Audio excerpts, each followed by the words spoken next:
My name is Sophie, I'm 32, and my husband laughed while signing our divorce papers. Before I tell you what happened when the judge read my real net worth, let me know where you're watching from in the comments. The courtroom was freezing. Or maybe that was just me. The polished wood of the table felt like a block of ice under my clammy hands. Across from me, my soon-to-be ex-husband, Nathan, was anything but cold. He was practically glowing with smug satisfaction. He'd lean over to his lawyer, a man with a shark smile and a suit to match, whisper something, and then let out a short, controlled laugh. It wasn't a laugh of joy. It was a laugh of victory. A punctuation mark on the end of my 10-year marriage. He caught me looking and his lips twisted into a smirk. It was a look I had become intimately familiar with over the past few years, a potent mix of pity and superiority that made my stomach turn. It was the look of a man who believed he had won, decisively. It said, "Poor, little Sophie. What will you ever do without me?" I tore my eyes away and focused on the American flag standing tall beside the judge's bench. My own lawyer, Mr. Davies, a quiet, methodical man who radiated a grandfatherly calm, had given me one instruction that morning. Do not let him see you sweat, Sophie. Your composure is your weapon. So I focused on the flag, on the slow tick of the clock on the wall, on anything but the man who was currently dismantling my life with a smile. Nathan's lawyer was on his feet, his voice droning on as he outlined the terms of their more than generous settlement. The words were coded in legal jargon, but the message was simple: they were giving me scraps. Just enough to rent a small apartment and transition into a new life, as if I were a piece of software being updated. The entire speech was crafted to paint Nathan as a benevolent king casting off his favored courtier with a small bag of gold for her troubles. The humiliation was a physical thing, a heavy cloak settling over my shoulders. I didn't move a muscle. I just waited for the hum of the air conditioning to stop, for the shark to sit down, for the silence to return. Finally, it was our turn. Mr. Davies rose, not with a burst of energy, but with the slow, deliberate gravity of an oak tree. He didn't counter their offer. He didn't list my grievances. He simply addressed the judge, his voice even and clear, cutting through the thick tension. Your Honor, he said, we find the proposed terms of asset division acceptable. However, we have just this morning filed an amended and updated financial disclosure for my client. He placed a hand on a thick, spiral-bound document on our table. It was at least 3 inches thick. A copy was already being handed to Nathan's lawyer by a court bailiff. Nathan's smirk faltered. Just for a second. His brow furrowed in confusion. He couldn't comprehend what I could possibly have to disclose. In his mind, my financial identity was a satellite of his own, there were no new continents to discover. As I watched his lawyer flip open the first page, his confident posture beginning to stiffen, my mind slipped its leash.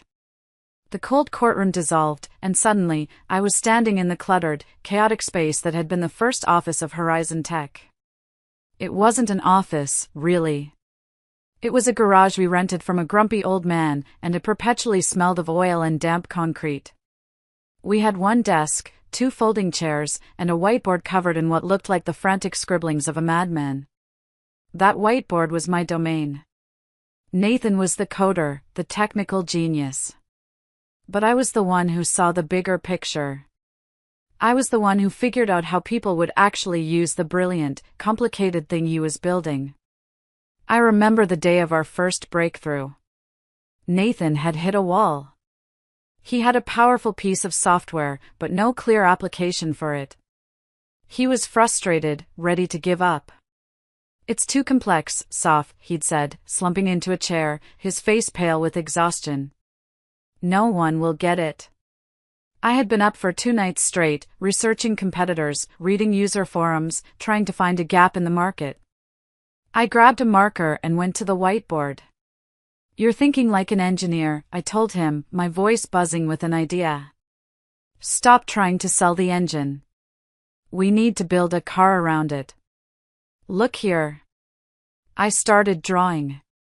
I mapped out a user interface, a subscription model, a tiered feature set aimed at small businesses, not massive corporations. I laid out a whole marketing strategy on that board. It was my idea. My vision for how his code could become a business. He watched me, his eyes getting wider and wider. When I was done, he just stared at the board for a full minute. Then he looked at me, his eyes shining with an awe I hadn't seen since our first date. "Sophie," he'd whispered. "You're a genius." A year later, when we accepted our first round of venture capital funding, he stood in a real boardroom, in front of men in expensive suits, and presented that exact strategy. My whiteboard drawings had been turned into a slick PowerPoint presentation. He never once mentioned my name. When an investor asked him how he came up with such a brilliant marketing angle, Nathan had smiled his charming smile and said, "It came to me one night." Sometimes, the best ideas just demand to be born. I was sitting in the back of the room. I felt like I'd been punched in the gut. But I smiled. I clapped. I told myself it was for us. For our future. I buried my own ambitions deeper and deeper, telling myself his success was my success. I handled the HR, the accounting, the administrative nightmares. I decorated our new, bigger offices. I planned the company parties. I was the ghost in the machine, the invisible foundation upon which his throne was built. And the higher his throne rose, the smaller I became. The man who once saw me as a genius now saw me as an accessory. The dinner parties were the worst part. He'd hold court, regaling his tech bro disciples with tales of his conquests in the corporate world. I was expected to be the perfect hostess, smiling and silent. If anyone made the mistake of asking about my own interests, he'd cut in before I could speak. "Oh, Sophie's a wonderfully creative spirit," he'd say, with a paternal pat on my arm. "She has her little hobbies. Keeps her busy." The little hobbies he referred to were my designs. My lifeline. The sketches I'd started doing again in secret, late at night after he'd fallen asleep, the only thing that was truly mine. Each condescending comment, each casual dismissal, was another log on a fire that was starting to burn inside me. The final, catastrophic explosion was ignited by a quiet phone call. I was bringing in groceries, and I heard him in his home office, the door slightly ajar. He was talking to a major investor, a man whose name was always spoken in hushed, reverent tones. "And what about your wife?" the investor asked. "What's her role in all this?" I froze, my fingers tight around the handles of the paper bags. I held my breath, waiting for him to say something, anything, that acknowledged my decade of work. I heard Nathan give a light, dismissive chuckle. "Sophie? Oh, she's fantastic. My rock. My biggest supporter. You know how it is. She keeps the home fires burning, handles all the little things so I can focus on the big picture. She's just around. Just around." The grocery bag slipped from my fingers. A carton of eggs shattered on the hardwood floor. But I didn't hear it. The only sound was those two words, echoing in the sudden, vast emptiness inside me. It was the crack of a dam breaking. A decade of swallowed frustrations, of silent sacrifices, of bitten-back words, came rushing forth in a silent, tidal wave of rage. I didn't confront him. What was the point? He wouldn't even understand what he'd done wrong. Instead, that night, after he was asleep, I made another phone call. To Clara. My best friend from design school, now a moderately successful textile agent in New York. She was the only person on earth who knew what I had given up. He called me an accessory, Clara, I whispered into the phone, huddled in the walk-in closet so he wouldn't hear me. He said I was just around. Clara was silent for a moment. I could hear the city traffic in the background of her apartment. "Okay," she said finally, her voice all business. "So what are you going to do about it? Are you going to keep being a ghost in your own house, or are you going to start haunting him?" Her words were a splash of cold water. What do you mean? I mean, you're the most talented designer I've ever known, Sophie. You have an eye that people would kill for. He thinks your dream is a little hobby? Show him what a little hobby can do. A new kind of energy started to fizz through my veins. It wasn't hope. It was something harder, sharper. It was resolve. The next day, my new life began. I used my personal savings to rent a tiny, windowless studio in a rundown building in the Arts District. To Nathan, I said I was taking a pottery class. That's nice, honey, he'd said, not even looking up from his phone. His disinterest was my camouflage. That tiny room became my sanctuary and my factory. I called it SVN Studio. My initials. The first piece of me I'd claimed back. For 18 months, I lived a life of meticulously planned deception. I was the smiling, supportive wife until 9 p.m. Then, I'd slip out to my studio and work until the sun came up. I was a phantom, moving through the city while it slept. It was brutal. I made mistakes. I ordered 100 yards of silk from a supplier in India that turned out to be cheap polyester. I had to eat the cost, a loss that felt catastrophic at the time. I spent weeks trying to code my own e-commerce website, nearly throwing my laptop out the window before finally breaking down and hiring a professional. There was a close call when an invoice for a shipment of French lace was accidentally mailed to our penthouse. I saw it in the mail pile and my heart stopped. I managed to snatch it just moments before Nathan came in, my hands shaking so badly I could barely open it. But there were victories, too. Clara became my long-distance business partner, connecting me with suppliers and giving me brutally honest feedback. The cut of that blazer is genius, soft, but the fabric looks cheap. It cheapens the whole design. Find something better. She pushed me. Then came the first sale to a total stranger. I was asleep at my studio desk when my phone buzzed with an order confirmation. Someone in Ohio had bought one of my dresses. I stared at the screen, and for the first time in years, I cried tears of pure joy. Slowly, organically, things started to build. A fashion blogger found my site. She bought a dress, wore it, and posted it. The post got 1,000 likes. Then 10,000. My little website crashed. The orders poured in. I was no longer just a designer, I was a CEO. I was managing inventory, marketing, customer service. I was exhausted, terrified, and more alive than I had ever been. And Nathan noticed nothing. He was too consumed by his own world, his own success, his own reflection. The final betrayal, the one that torched the last bridge between us, happened on a rainy Wednesday. It was our 11th anniversary. I know. Foolish. But a small, stupid part of me thought I should make an effort. I bought his favorite pastries and went to his office to surprise him. The surprise was on me. As I stepped out of the elevator, I saw him standing near the reception desk. He was with a woman. Young, blonde, and visibly pregnant. His hand was resting on the small of her back. They were laughing. It was an easy, intimate laugh. The kind we used to have. He saw me. The laughter died in his throat. The color drained from his face. The woman looked at me, then back at him, her smile fading into confusion. Nathan? Who's this? I braced myself for the lie. Maybe he'd say I was his sister. A cousin. What he said was so much worse. So much more cruel. He gave the woman's back a reassuring rub and looked at me with cold, dead eyes. It's fine, babe, he said to her, his voice a smooth, confident lie. This is Sophie. She's an old acquaintance. Her husband left her recently. I'm just trying to help her find a job. He had not only replaced me, not only erased our marriage.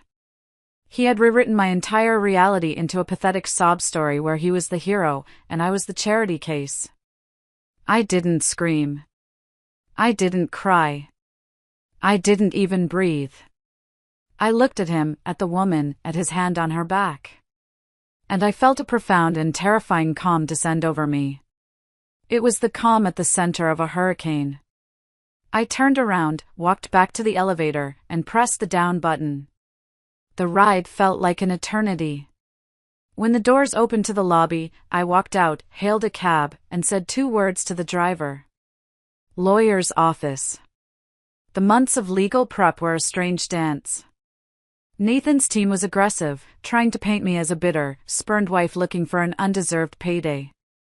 Our side was quiet, compliant. We agreed to almost everything. All the while, the secret of SVN Studio was a ticking time bomb in my briefcase. The day before the final hearing, the game changed. A formal, written offer arrived via courier from one of the largest, most prestigious fashion houses in Paris. They had been watching SVN Studio for months. They wanted to acquire it. The number they offered was so large, so absurd, that I laughed when I first saw it. It wasn't a number for a little hobby. It was a number for an empire. Mr. Davies was practically vibrating with excitement. This is it, Sophie. This is the cannon we use to sink his battleship. We can countersue for emotional distress, intellectual property theft from your early ideas, we can take everything. I looked at the offer. For a moment, I let myself imagine it. The look on Nathan's face. The total victory. The revenge. But the thought left a sour taste in my mouth. No, I said, surprising even myself. I don't want to be the woman who destroyed his company. I want to be the woman who built her own. We stick to the plan. I don't want a penny more than what they're offering. I just want the truth to be on the record. Mr. Davies looked at me, a long, searching look. Then he nodded slowly. All right, Sophie. The truth it is. The night before the court date, I went back to my first studio, the tiny, windowless room. I was moving to a bigger space next month, but I needed to be here one last time. I stood in the middle of the room, surrounded by my early, clumsy designs, my first sewing machine. I touched the wall where I had pinned that first order from the woman in Ohio. This was my history. This was the place where Sophie Vance, the ghost, had died, and Sophie Vance, the CEO, had been born. I was ready. Which brought me back here. To this frigid courtroom. To the moment of truth. The bailiff handed the thick document to Nathan's lawyer. I watched him. He flipped through the first few pages, incorporation documents, tax IDs, with a bored expression. Then he stopped. His eyes narrowed. He turned a page. And then another. I saw his knuckles go white where he gripped the document. He looked up at Mr. Davies, his mouth slightly open, a look of utter disbelief on his face. He looked like he'd seen a ghost. In a way, he had. He leaned over and shoved the document in front of Nathan, whispering frantically. I couldn't hear what he said, but I didn't need to. I just watched Nathan. My husband. The man who thought my world was the size of his shadow. I watched him scan the first page. A frown. He turned the page. The frown deepened. He started flipping faster, his movements becoming jerky, frantic. He was seeing the sales reports, the growth charts, the profit and loss statements. He was seeing 18 months of my secret life laid out in black and white. And then he reached the last page. It was a copy of the acquisition offer from the Parisian fashion house. The number, $25 million, was circled in red by Mr. Davies' pen. Nathan's body went rigid. The color drained from his face, leaving a sickly, waxy pallor. His jaw, which had been set in a smug line all morning, went slack. He stared at the number, then his head snapped up and his eyes locked on mine. The look in his eyes was something I will never forget. It wasn't just shock. It was a complete and total system failure. It was the look of a man whose entire understanding of the universe had just been shattered. The woman he had dismissed, belittled, and erased was not a pathetic dependent. She was a titan. And he had never, ever seen her. The silence in the courtroom was absolute. You could have heard a pin drop on the cheap carpet. The judge, an astute woman in her 60s, looked over her glasses at the scene. She saw Nathan's face, his lawyer's horrified expression, and my own quiet calm. "It appears," she said dryly, "that we may need a brief recess." 15 minutes. The gavel came down with a sharp crack that sounded like a gunshot. It was the starting gun for the rest of my life. I walked out of the courtroom and headed for the water fountain. My legs felt a little shaky, but I was steady. The storm had passed. Nathan caught up to me in the hallway, grabbing my elbow. His touch was clammy. "Sophie," he rasped, his voice unrecognizable. "What the hell was that? SVN Studio? 25 million? How is that possible? You were taking a pottery class." I looked down at his hand on my arm until he let go. "I was busy, Nathan." "Busy?" he nearly shrieked, his voice echoing in the marble corridor. He was starting to draw attention. "Sophie, we have to stop this. Retract that filing. We can work this out." I didn't know. "You have to understand. If you had just told me."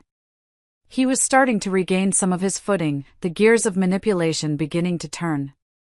"Listen," he said, lowering his voice, trying to sound reasonable. "Think about this. Think of the story. The tech mogul and the fashion queen. We could be an untouchable power couple. We can merge our assets. Think of what we could build together." He was looking at me with a terrifying hunger. The same hunger he'd had for my inheritance, for my marketing ideas. Now he was hungry for my empire. "There is no we," I said, my voice as cold and clear as ice water. He switched tactics. The wheedling manipulator was replaced by the gaslighting husband. "Don't be so emotional, Sophie. You're just angry about the other thing. I get it. I messed up. But don't let that cloud your business judgment. This is a huge opportunity for us." "For you, you mean," I corrected him. "An opportunity to claim credit for this, too? To tell everyone how your guidance helped your little wife build her hobby into a real business?" His face flushed. He knew I had him. He tried one last, desperate ploy, feigned remorse. He softened his expression, trying to look wounded. "Soph. I miss us. The way we were. Before all this. I made a mistake. I was stressed, I was an idiot. But I never stopped loving you." It was the most pathetic, transparent lie I had ever heard. And it was the final nail in the coffin. I took a step forward, forcing him to take a step back. "Let me be perfectly clear, Nathan," I said, my voice low and dangerous. "You don't miss us. You miss the woman who proofread your emails at 2 a.m. You miss the woman who gave up her dreams so you could live yours. You miss the woman who was just around to stroke your ego and organize your life. That woman is dead. I can assure you, she is not coming back. Now, if you'll excuse me, I have a future to attend to." I walked away, leaving him standing alone in the middle of the hallway, a king standing in the ruins of a kingdom he never realized was built on sand. 1 year later, I was in a glass-walled boardroom in Paris, the Eiffel Tower visible out the window. I was with the executive team of the conglomerate that had tried to buy my company. After weeks of intense negotiation, where I had argued for every percentage point, every clause protecting my creative independence, we had signed a historic partnership deal. They got access to my brand, I got access to their global infrastructure. It was a deal of equals. I had become fluent in the language of contracts and valuations, a language I never thought I'd need to know. After the signing, my phone buzzed. It was a Google alert for Nathan's name. A new article in a major business publication. The headline was brutal: "The Blind Spot, How Horizon Tech CEO Missed a $25 million Empire in His Own Home." The article wasn't just about our divorce. It was a dissection of his leadership style, his arrogance, his failure to see the value right in front of him. It detailed how several of his top female executives had resigned in the wake of the news, citing a toxic culture. His company wasn't bankrupt, but his reputation was. He was a laughingstock, a meme in the business world, a cautionary tale taught in MBA classes. I read the headline, and then I deleted the alert. His story was no longer my concern. I felt a quiet, profound sense of peace. My victory wasn't in his failure. It was in my own success, on my own terms. Later that evening, I met Clara for a celebratory glass of champagne at a rooftop bar. The city glittered below us like a carpet of diamonds. "To SVN Studio," she said, raising her glass. "No," I said, clinking my glass against hers. "To Sophie Vance." We both smiled. Standing on that rooftop, the cool Parisian air on my face, I finally understood. The entire ordeal, all the pain and betrayal, hadn't been a punishment. It had been a crucible. It had burned away the person I thought I was supposed to be, and left behind the person I truly was. I had to be erased by him to finally write my own name. I had to lose everything to gain myself. My phone buzzed again. A notification from my website. Another order. Another woman somewhere in the world who would wear one of my designs. Another small connection in this big, beautiful world. I opened the sketchbook I now carried with me everywhere. The page was blank. The possibilities were endless. And with a steady hand, I began to draw. Thank you so much for listening to my story. It was a long and difficult road, but I'm so grateful for where I am today. It really makes me wonder about the turning points in all of our lives. So, my question for you is, have you ever had a moment or a crisis that forced you to discover a strength you never knew you had? I would be honored to read your stories in the comments below. And if you found any part of my journey inspiring, please give this video a like and consider subscribing to the channel. Your support means the world. Thank you again for being here.